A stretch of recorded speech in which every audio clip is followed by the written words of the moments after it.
और आप अगर सोचते हो कि हमारे पास पैसा बहुत हो जाएगा, हमें पैसा चाहिए, आपका अगर मनी माइंडेड है तब भी आप इसमें फिट नहीं, क्योंकि ये सोशल सर्विस है।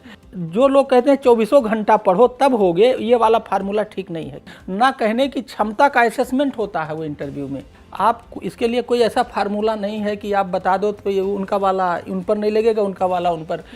इस बात का भी टेस्ट है कि आप अपना मोटिवेशन लेवल कैसे बनाए रखते हो। मतलब आप जो टूट रहे हो, इसका मतलब कि ये भी एक टेस्ट है। बहुत लो आईक्यू का आदमी इसमें फिट नहीं हो पाएगा, क्योंकि बहुत इसमें पढ़ना है। Everything under sky you have to know, that is expected. एक जिलाधिकारी को बाप की तरह बिहेव करना चाहिए, बॉस की तरह बिहेव नहीं करना चाहिए। जब एक बार इसमें घुसो तो घुसने के पहले पूरी तरह से डिसाइड कर लो कि बाइक नहीं आना है, जीत के आना है।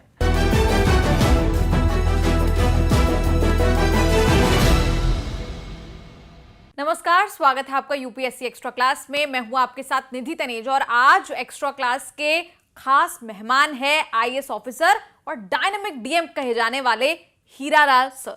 हीरालाल जी, बहुत बहुत स्वागत है आपका न्यूज तक पर। आपका भी जो है यहाँ इनवाइट करने के लिए और वार्ता करने के लिए जी।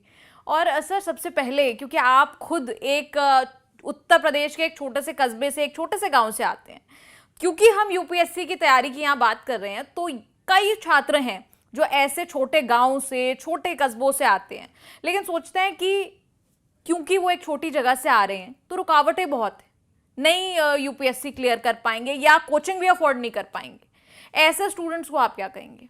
देखिए, जब हम तैयारी करते थे तब तैयारी करना बहुत कठिन था, लेकिन आज जो गांव में हैं और उन्होंने एक सच्चा सपना देख लिया है। देखिए, आईएएस में आने के लिए जो सबसे पहली बड़ी ज़रूरत है, अपने आप को इवैल्यूएट करना।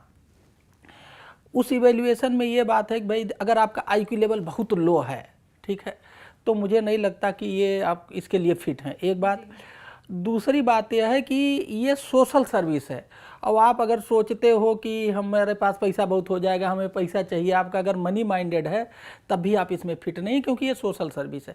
तो मेरा ये मानना है कि आईक्यू लेवल एक मोर देन मीडियम होना चाहिए और आपका सोशल थॉट प्रोसेस होना चाहिए। अगर ये दोनों चीज़ें हैं और आपने ये मतलब डे ड्रीमिंग आपने कर ली है कि मुझे ये करना है, तो तैयारी कहने के लिए कठिन तो है, लेकिन आज के डेट में मैं कहता हूँ आसान भी है। कैसे?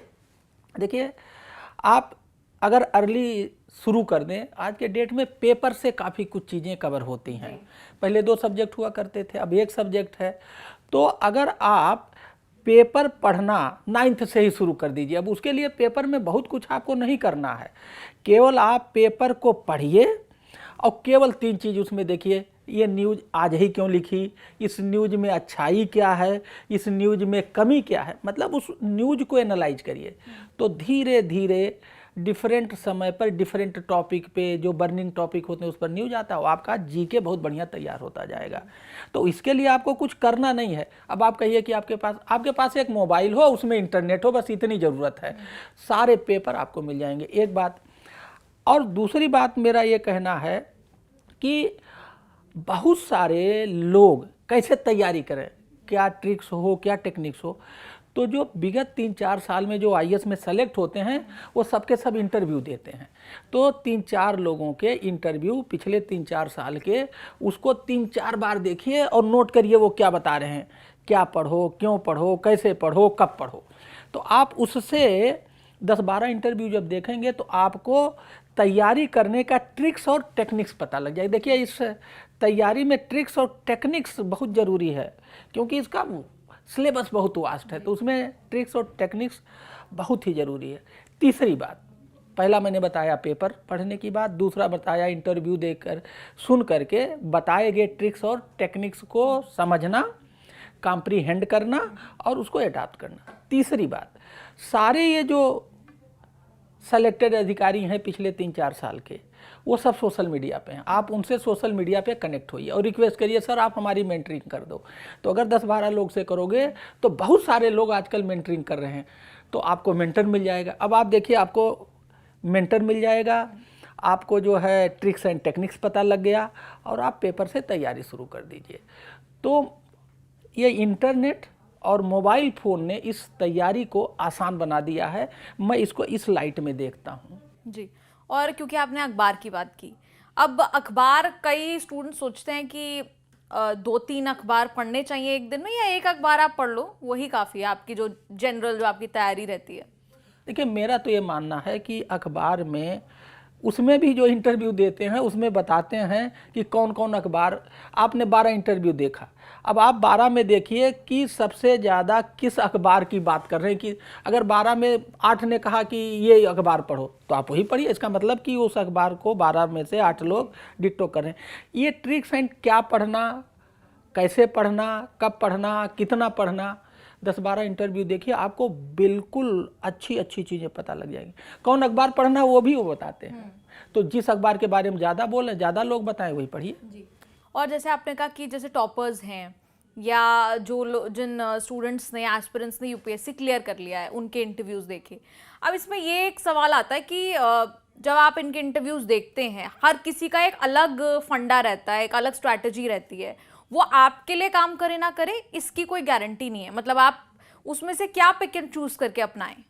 देखिए, ऐसा है कि आप जब 10-12 लोगों का करेंगे ना, तो उसमें आप बहुत सी चीज़ें देखेंगे, कॉमन होगा।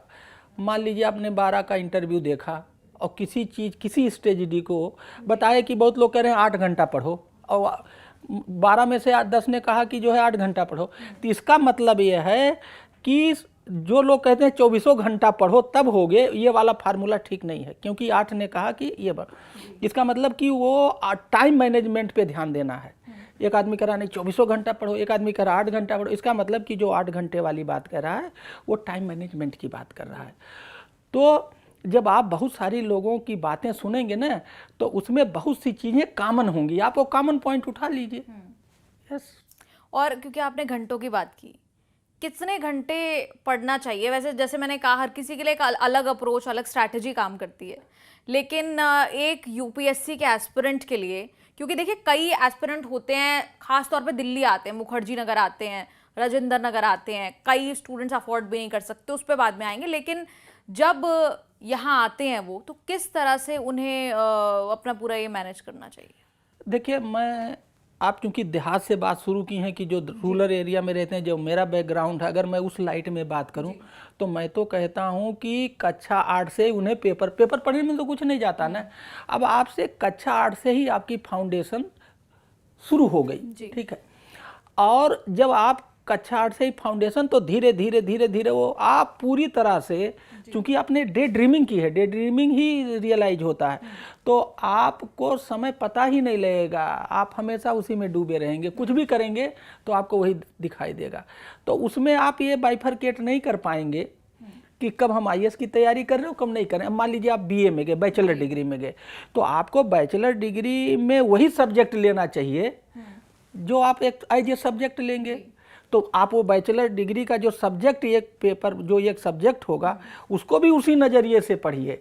आप बीए पास करने के नज़रिए से मत पढ़िए। बीए तो पास होगा ही, या बीए या बीएससी, जो भी बैचलर, जो भी आप कोर्स लेंगे वो तो पास होगा ही, लेकिन उसमें आपका जो पर्सपेक्टिव होगा पढ़ने का, वो बीएससी या बीए पास करना नहीं होगा। आपका पर्सपेक्टिव होगा उसको पढ़ने का सिविल सर्विस से, तो वो भी आपका सब्जेक्ट भी तैयार हुआ। जी, अच्छा, एक क्योंकि गांव देहात की हमने बात की, एक भाषा को लेकर अड़चन आता है कई बार स्टूडेंट्स के लिए। कई बार पूछते हैं कि इंटरव्यू, खासतौर पर जो यूपीएससी का इंटरव्यू होता है, उसको लेकर बहुत हाइप क्रिएटेड होती है, बहुत ज़्यादा टेंशन का माहौल जो है ऐसा प्रेजेंट उसको किया जाता है, एक परसेप्शन है। तो भाषा को लेकर जो खासतौर पर गाँव देहात से स्टूडेंट्स आते हैं, उनको कहीं ना कहीं एक भाषा का अड़चन जो है उसका सामना करना पड़ता है। लगता है कि अगर हिंदी बोलेंगे तो कहीं इंप्रेशन अपना कम ना हो, अंग्रेजी, क्योंकि हो सकता है हर किसी की अंग्रेजी बिल्कुल A1 ना हो। देखिए, भाषा पे आपने जो क्वेश्चन उठाया है बड़ा ही इंटरेस्टिंग, और ये देहात नहीं, ये सबके लिए रिलेवेंट है। होता क्या है भाषा में, मैं अपने उदाहरण से बात को स्पष्ट करूँगा। हमारा हिंदी और इंग्लिश सब्जेक्ट 12 तक था, तो चूँकि हिंदी और इंग्लिश सब्जेक्ट था, हमें पास होना था, तो हम 12 तक तो हिंदी और इंग्लिश पढ़े। उसके बाद हमने भाषा को, मतलब हिंदी इंग्लिश पढ़ना छोड़ दिए। और ये सबसे बड़ा ब्लंडर होता है। भाषा ही वो माध्यम है, जो आप आता है उसको आप उस भाषा के माध्यम से बताते हैं।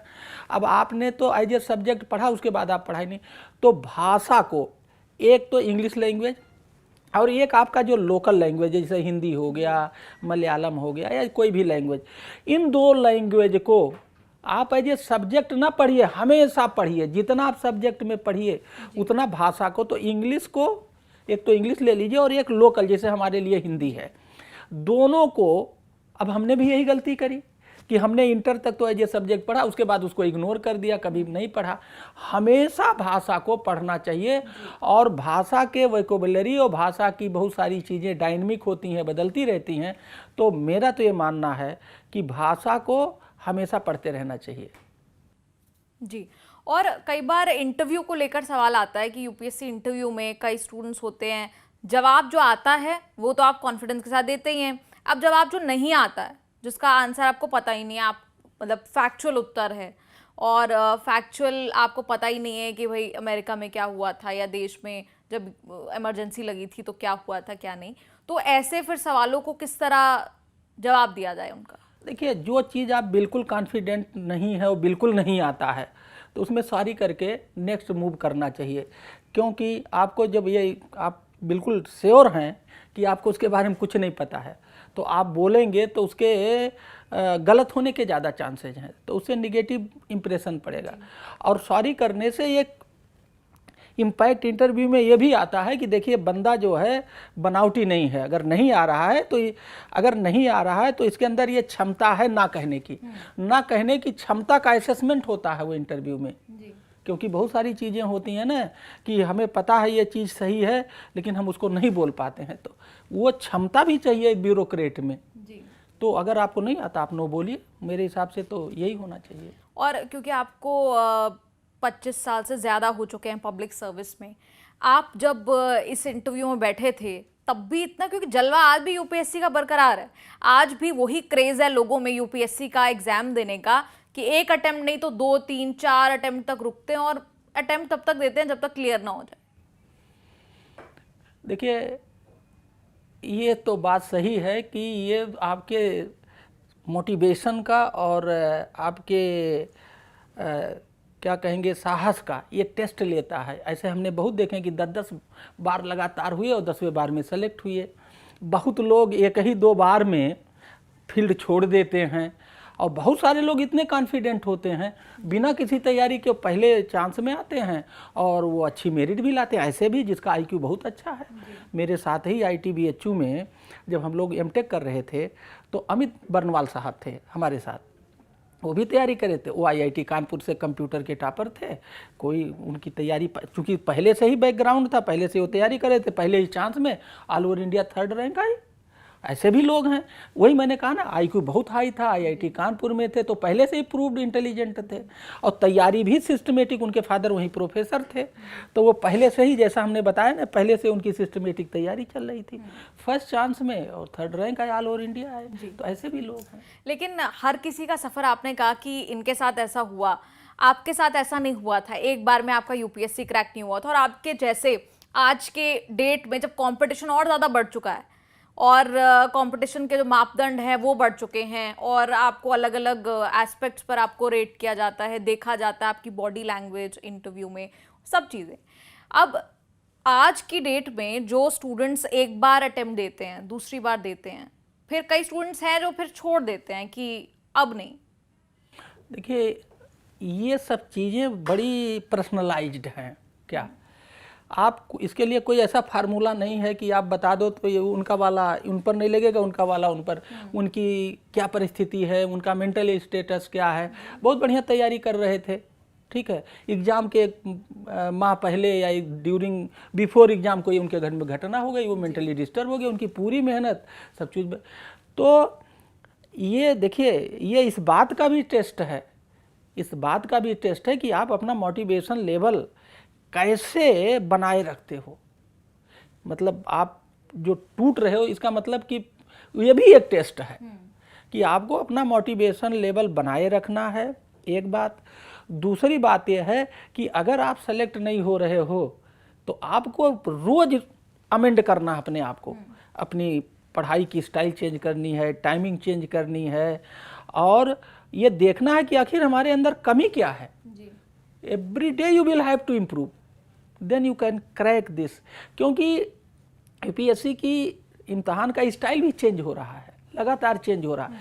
क्योंकि जो लोग सेलेक्ट होके आ रहे हैं, और जब वो फील्ड में हम लोग जब सेलेक्ट होके आए और सरकार जो हमें सेलेक्ट की है जिस काम के लिए और उस पर लगाया, तो जब हम वो परफॉर्म नहीं कर पा रहे हैं तो हमारा इस पर भी रिसर्च होता है, तो कि भाई ये वाली क्वालिटी और चाहिए, तो पेपर में चेंज करके वो वाले क्वालिटी वाले लोग को लाते हैं।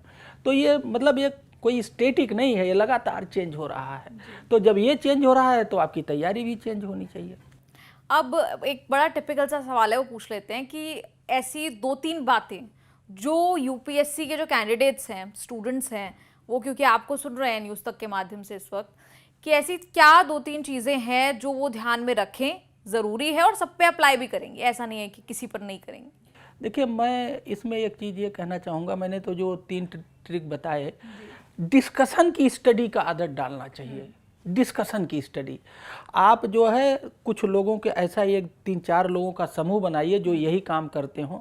अब जैसे मान लीजिए आप कह दो हम गांव में हम किससे डिस्कस करें, ठीक है ऑनलाइन डिस्कस करिए, अब तो ऑनलाइन हो गया, आप 1 घंटा 2 घंटा ऑनलाइन डिस्कस कर सकते हैं, टेक्नोलॉजी का वो भी मिल गया। डिस्कशन की पढ़ाई, डिस्कशन के माध्यम से इसमें पढ़ाई करना सबसे ज़्यादा कारगर होता है, और वो रिटेन होता है, सब्जेक्ट की क्लियरिटी बहुत अच्छी आती है, सब्जेक्ट का डेप्थ बहुत अच्छा मिलता है। तो मेरा इस पर यह कहना है कि डिस्कशन वाली स्टाइल को, पढ़ाई की स्टाइल को ज़्यादा प्रीफर करना चाहिए। जी, और आपने कहा कि आजकल फ़ोन है, इंटरनेट है, सब कुछ है, तो आप ई पेपर भी देख सकते हैं, काफ़ी चीज़ें आप कर सकते हैं, कोचिंग का आप काफ़ी हद तक जो हिस्सा है वो आप देख सकते हैं। लेकिन एक आम धारणा है कि यूपीएससी कि अगर आपको पढ़ाई करनी है, तैयारी करनी है, तो आप दिल्ली आइए और मुखर्जी नगर में आइए और राजेंद्र नगर आइए, वहीं बैठकर पढ़ाई हो सकती है, ऐसा है क्या? देखिए, ये बात तो सही है, पढ़ाई करने के लिए माहौल चाहिए। तो वहाँ मुखर्जी नगर करने क्या जाते हैं, माहौल की, भाई वहाँ एक सभी कई जगहों के लोग, स्टूडेंट, लाखों स्टूडेंट हैं, हजारों स्टूडेंट हैं, और वहाँ एक माहौल है, तो कहते हैं ना माहौल का भी असर पड़ता है, यही तो लेने जाते हैं। एक बात। दूसरी बात, अच्छी कोचिंग की तलाश होती है, तो अच्छी कोचिंग जहाँ मिलता है, मुखर्जी नगर में, दिल्ली में, पहले हमारे यहाँ इलाहाबाद में बहुत होता था, लखनऊ में भी कोचिंग्स हैं। तो आने का क्या मकसद है, माहौल प्राप्त करना और कोचिंग प्राप्त करना। अगर आपको कोचिंग की ज़रूरत नहीं है तो आने की क्या ज़रूरत है, एक बात। दूसरी बात, आपको जो माहौल की ज़रूरत है, जो माहौल की ज़रूरत, अब तो ऑनलाइन हमने बताया एकेडमिक डिस्कशन करो, कोई ज़रूरी थोड़ी है। लेकिन ये बात सही है कि पूजा मंदिर में ही जाके होती है और वहाँ माहौल अच्छा मिलता है, तो इसी तरह से वो एक तरह से समझिए वो तैयारी का मंदिर है, वहाँ जाने से एक माहौल का फ़र्क तो पड़ता ही है। तो अगर कोई अफोर्ड कर सकता है तो अगर जाता है तो इसमें कोई बुराई नहीं है, जाना चाहिए। तो सेल्फ कोचिंग क्या पॉसिबल है, फीजिबल है? कई स्टूडेंट्स करते हैं ऐसा? बिल्कुल पॉसिबल है, बहुत लोग, अभी मैंने तो अमित बनवाल साहब का बताया कि वो कानपुर से आए और बनारस में रह के हम लोग अपने घर पे रह के तैयारी किए। हम लोग हॉस्टल में रहते थे, तो चूंकि एमटेक हम लोगों के साथ ही कर रहे थे। आपने भी अपनी तैयारी? हाँ, हमने भी कोई कोचिंग नहीं किया। हाँ, हम भी एमटेक कर रहे थे, वो भी एमटेक कर रहे थे। वो अपने घर से आते थे क्योंकि उनके फादर हम हॉस्टल में रह के रहे, तो दिन में आते थे, कभी हम लोग डिस्कस भी करते थे। तो हमने भी सेल्फ स्टडी किया, उन्होंने भी किया। और तब से अब तक अगर आप ट्रेंड्स देखते हैं, आपको आजकल के सवाल सुनाई देते हैं कि यूपीएससी इंटरव्यू में ये पूछा गया या मेंस में ये पूछा गया, लगता है कि ट्रेंड बदल गया है पूरी तरीके से? बिल्कुल ट्रेंड बदल गया है। पहले सिलेबस ओरिएंटेड तैयारी कारगर थी, अब नॉलेज ओरिएंटेड तैयारी कारगर है। पहले सिलेबस तो मिलता ही है कि ये टॉपिक होगा, अब आपको इस पर तैयारी करना।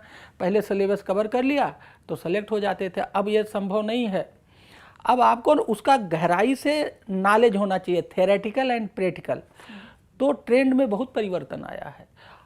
एक दूसरा, हम किसी कोचिंग वाले से ही डिस्कस कर रहे थे, तो उन्होंने ये भी बताया कि पहले साइंस साइड के सब्जेक्ट लेने से चांसेज अच्छे रहते थे, उसमें अच्छे नंबर स्कोर होते थे। लेकिन इधर जो है अब ह्यूमैनिटीज के सब्जेक्ट लेने से चांसेज बेहतर हुए। इसका ये मतलब नहीं है कि साइंस साइज के सब्जेक्ट से सिलेक्शन नहीं होता है। ये बात आपने क्वेश्चन पूछा ट्रेंड की, तो ये भी एक ट्रेंड में परिवर्तन आया है। मैंने डिस्कशन में इस बात को, मुझे एक अच्छे 30 साल की कोचिंग चलाते हैं, उन्होंने ये बात मुझे बताई। और क्योंकि आपने कुछ सब्जेक्ट्स विषयों की भी बात की, अब सवाल ये भी आता है कि आपके विषय जो हैं, जो आप यूपीएससी में चुनाव करते हैं, ऑप्शनल का आप चुनाव करते हैं, वो किस तरह करें? क्योंकि कई स्टूडेंट्स कहते हैं पॉल साइंस जो है वो आपके ओवरऑल उसके लिए अच्छा रहता है, ओवरऑल मतलब जनरल नॉलेज हो गई, इंटरव्यू में भी काम आ जाता है। देखिए, मुझे तो लगता है कि सब्जेक्ट का बहुत ही गहरा नॉलेज होना चाहिए। ठीक है, सुपरफिशियल नॉलेज से इसमें काम चलेगा नहीं। तो आपको बहुत गहराई से नॉलेज कब मिलेगा? जिसमें आपकी रुचि होगी। जैसे मान लीजिए हमारी रुचि मैथ में है, अब हमसे कोई कह दे केमिस्ट्री पढ़ के और हम ये दें तो नहीं चलेगा। तो मैं तो ये सजेस्ट करूँगा जिसमें उसका ओरिजिनल रुचि हो, जिस सब्जेक्ट में, वो सब्जेक्ट उसको लेकर के उसी में देना चाहिए। तो फिर वो उसमें बड़े गहराई से घुसेगा। क्यों घुसेगा? क्योंकि उसको इंटरेस्ट आता है, वो उसका पैशनेट सब्जेक्ट है। तो जिसमें उसकी जो हॉबी हो उस सब्जेक्ट को लेना चाहिए। जैसे बहुत लोगों की जो है इतिहास में बड़ी रुचि होती है, कुछ की जो है ज्योग्राफी में बड़ी। जैसे मेरे साथ एक आईपीएस अफसर थे, मेरे एसपी थे, तो उन्होंने ज्योग्राफी लिया। तो हमने कहा आपने ज्योग्राफी क्यों लिया? कहीं मुझे ये आर्किटेक्ट वक्त का में बड़ा मज़ा आता था कि कौन आर्किटेक्ट कहाँ बना है, वो कौन अच्छा है क्या खरा। उनकी वो नेचुरल जानने की एक अंदर से इच्छा थी, तो उसमें खूब वो पढ़ते थे, वही सब्जेक्ट लिए और सेलेक्ट हो गए। तो मैं इसी बात से अपनी सहमति जताता हूँ कि जिसमें आपकी रुचि है वही सब्जेक्ट लीजिए और उसी को पढ़िए। जी। और इंटरव्यू की अगर बात करें, यूपीएससी इंटरव्यू की, उसमें बॉडी लैंग्वेज भी आपका बड़ा अहम किरदार निभाती है। जब से आप अंदर एंटर करते हैं वहीं से आपकी जजमेंट जो है, स्क्रूटिनी जो है वो चालू हो जाती है, शुरू हो जाती है। वो बॉडी लैंग्वेज को किस तरह से मेंटेन किया जाए, किस तरह से अपने आप को प्रेजेंट किया जाए? देखिए, प्रैक्टिस में कहने पर मैन परफेक्ट। मेरा तो ये मानना है कि जब आपको पता लग जाए ना, तो आपको मॉक इंटरव्यू करना चाहिए। उससे दो बात होता है, उससे एक तो कॉन्फिडेंस आता है, बॉडी लैंग्वेज क्या आता है। और इंटरव्यू बेसिकली कॉन्फिडेंस के लिए, कॉन्फिडेंस बहुत ज़रूरी है। तो जब मॉक इंटरव्यू करोगे तो धीरे धीरे आप ऑटोमेटिक कॉन्फिडेंस बन जाएगा और मोस्टली चीज़ें आपकी जो कमी होगी वो इम्प्रूव हो जाएगी। तो मैं तो इसके लिए कहूँगा कि मॉक इंटरव्यू का सहारा लेना चाहिए। और मॉक इंटरव्यूज आजकल काफ़ी कराए भी जाते हैं। तो और कई बार कहा जाता है मिरर एक्सरसाइजेस भी बोली जाती हैं कि इंटरव्यू में आपको अपने आप को बेहतर दिखाने के लिए। तो अच्छा, एक इसका भी जिक्र कर लें ज़रूर, डायनामिक डीएम किताब है आपकी। तो इसमें यूपीएससी की तैयारी से जुड़ी कुछ बातें हैं, इसलिए ये आज हमारी एक्स्ट्रा क्लास से जुड़ा हुआ भी है। क्या, कैसे ये जो आपकी किताब है डायनामिक डीएम, ये कैसे यूपीएससी कैंडिडेट्स को मदद कर सकती है? ये यूपीएससी कैंडिडेट के लिए ही है। जैसे मैंने अभी आपको बताया ना कि अब सिलेबस बेस्ड तैयारी काम कारगर नहीं है, नॉलेज बेस्ड। जैसे हमारा इसमें पहला चैप्टर है पानी की समस्या और उसका समाधान। अब आपसे एक क्वेश्चन यही आ गया, बताइए आप एक जिले के कलेक्टर हैं, वहाँ पानी की बहुत बड़ी समस्या है, आप उसे कैसे हल करेंगे? तो आप थियरी करके नहीं, आप मेरा चैप्टर पढ़ लीजिए और लिखिए आइए। क्या? क्योंकि ये किया हुआ है, ज़मीन पे टेस्टेड, ट्राइड, वेरीफाइड है। आप दूसरा मैं उदाहरण देता हूँ। जैसे मैंने इसमें एक प्लास्टिक रिमूवल का, जो प्लास्टिक बैन की बात चल रही है, हम 2018 से as a collector plastic ban पे काम किए और बड़ा कारगर हुआ।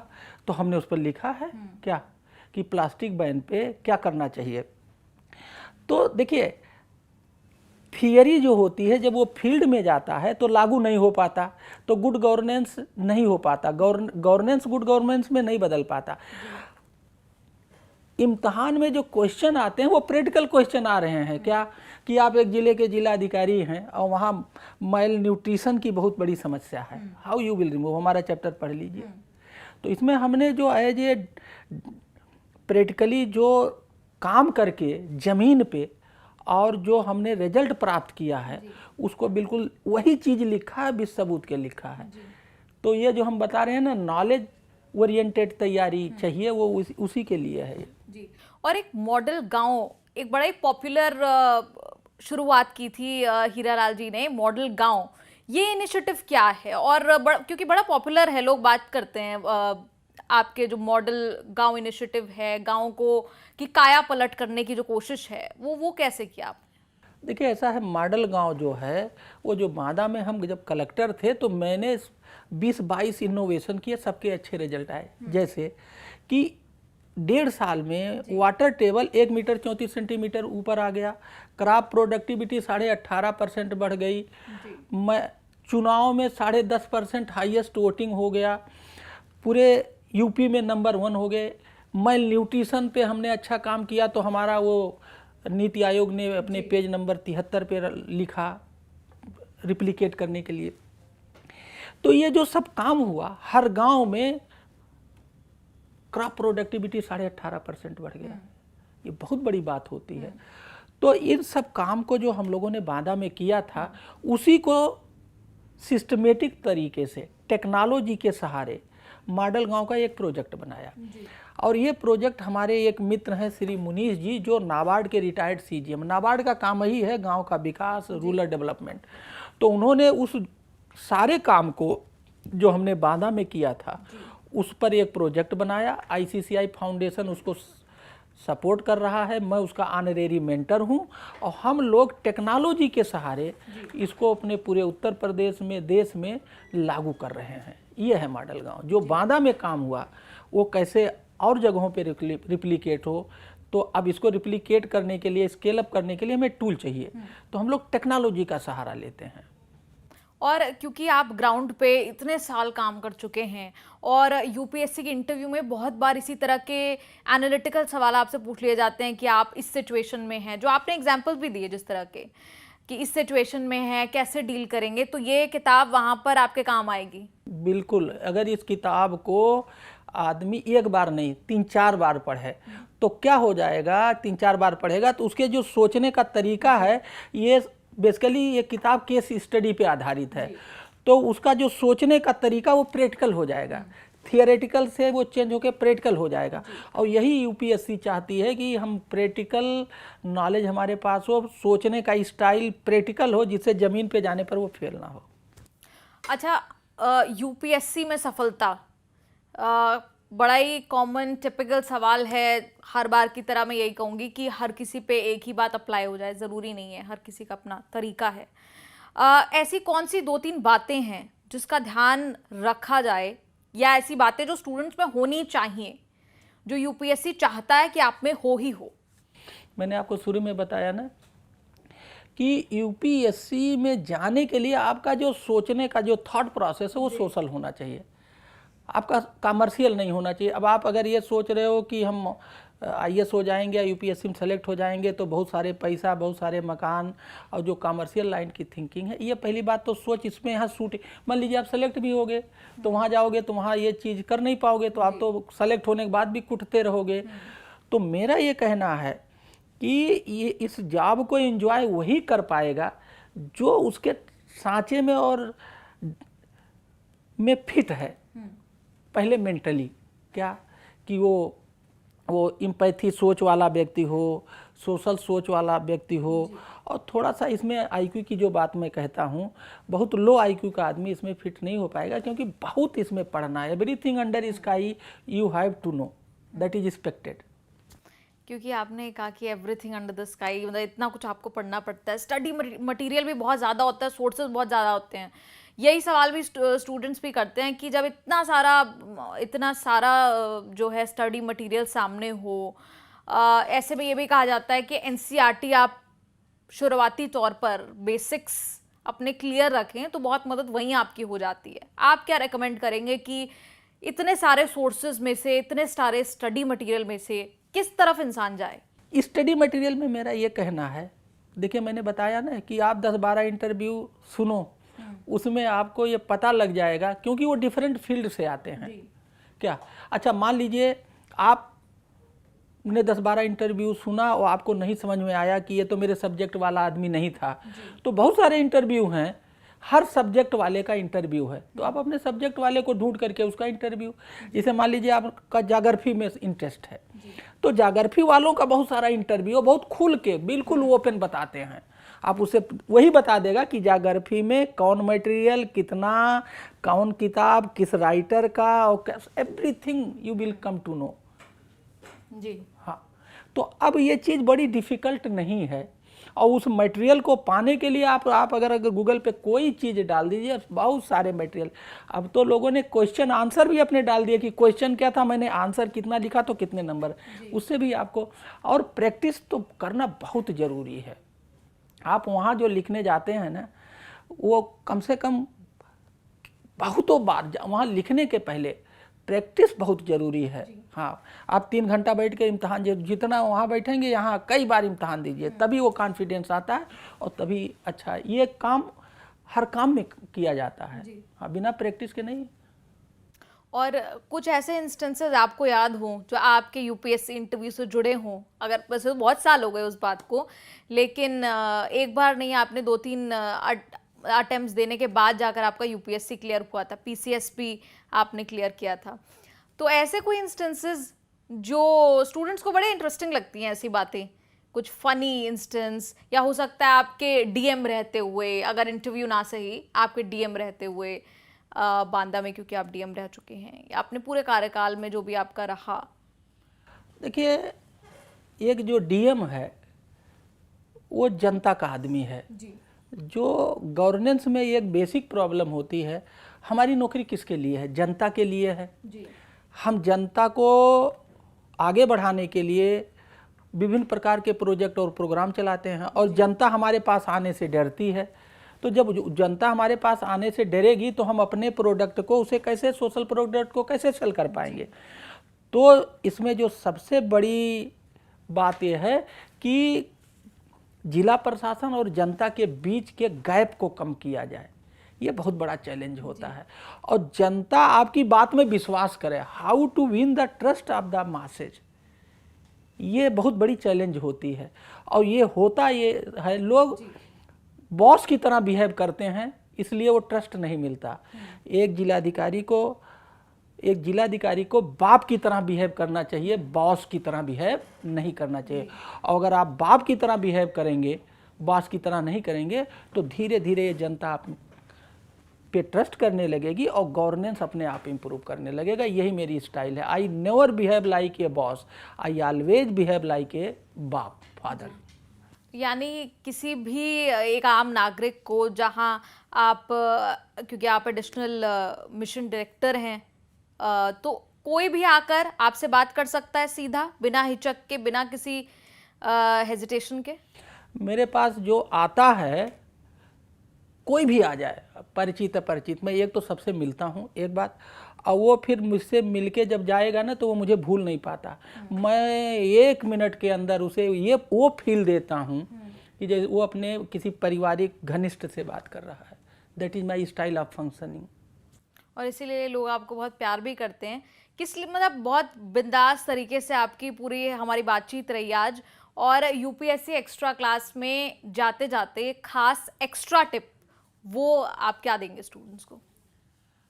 हम स्टूडेंट को जो एक्स्ट्रा टिप का है कि जब एक बार इसमें घुसो, तो घुसने के पहले पूरी तरह से डिसाइड कर लो कि बैक नहीं आना है, जीत के आना है। और वो जो जीत के आना है, जिसको कहते हैं ड्रीम, वो पक्का होना चाहिए। पहले आप अपने ड्रीम को पक्का करो, और जब पक्का आपका ड्रीम हो जाए तभी आप इधर आइए। अदरवाइज जो है, एक बार ये नहीं कि आए और फिर गए। तो ड्रीम का जो डिसाइड करना है, ये सबसे टिपिकल काम होता है। हाँ, और ये डिसीजन कोई आसान नहीं होता है। हाँ, और अगर आपने ये सोच लिया कि हाँ, हम इसको क्वालिफाई करेंगे और क्वालिफाई करके ही मानेंगे, तो कोई रोक भी नहीं सकता। हाँ, वो जो होता है ना, there is will there is way, वो विल को टेस्ट करना है। वो जहाँ चाह वहाँ राह, इस सेंटेंस पे बहुत गौर करना है डिसीजन में। तो बहुत बहुत शुक्रिया हीरालाल जी हमारे साथ जुड़ने के लिए। न्यूज़ तक की यूपीएससी एक्स्ट्रा क्लास में हीरालाल जी को आपने सुना, आईएएस अफसर हैं, डायनामिक डीएम कहे जाते हैं। क्यों कहे जाते हैं आपने सुन लिया।